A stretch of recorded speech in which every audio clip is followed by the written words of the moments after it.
小故事屋。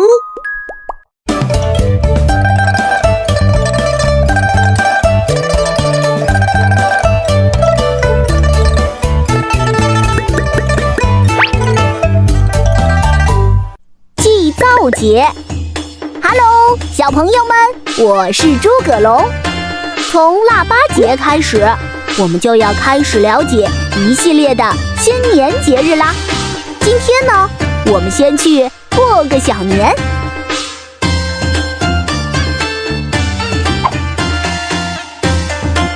小年呢，也叫祭灶节。在这一天，人们会祭拜灶神，来祈求明年一年的平安顺利。在北方，祭灶节一般是在腊月23，但在有些地方，祭灶节也会是腊月24。那么，为什么要祭灶神呢？灶神全名叫九天东厨司命太乙元皇定福奏善天尊。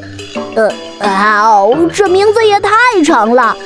在北方呢，大家都称呼他为灶王爷，他是掌管一家福祸的神。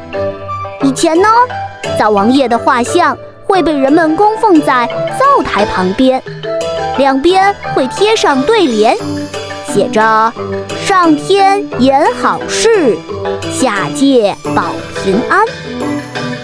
传说玉皇大帝为了可以详细了解人间的事，就派灶王爷来监督每家每户。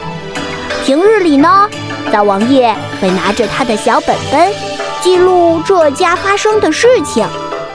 到了年末，也就是小年这一天，灶王爷就会带着他的小本本一起上天，向玉皇大帝禀报人们这一年中所做的事。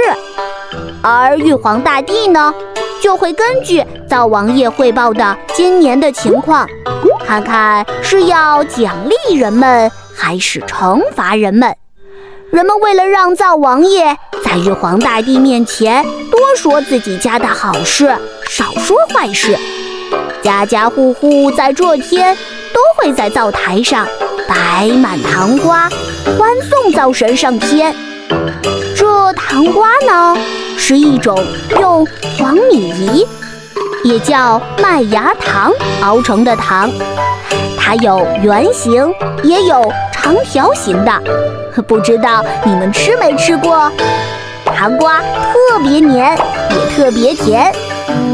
人们相信，灶王爷吃了这么甜的糖之后，嘴就会变得很甜，对玉皇大帝说的话就都是好话啦。当他要说坏话的时候，嘴就会被糖粘住，说不出话来。而且有些地方在祭灶神的时候，还会把糖用火融化，涂在灶王爷的嘴上呢。23糖瓜粘，灶君老爷要上天。好啦，今天的课程就到这里啦。现在我们再来一起回顾一下吧。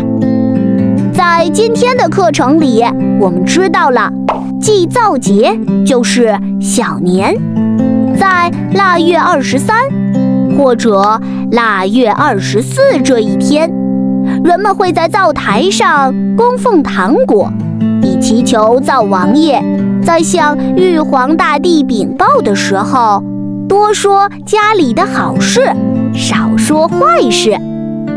小朋友们，你的家乡是怎么过小年的呢？这些关于祭灶节的知识，你都记住了吗？快去讲给你的好朋友听吧。下节课我们不见不散哦。小朋友们，今天的故事就讲到这里啦。如果你喜欢红袋鼠的故事，可以请爸爸妈妈帮忙点一下右上角订阅小故事屋，这样就能第一时间听到新故事啦。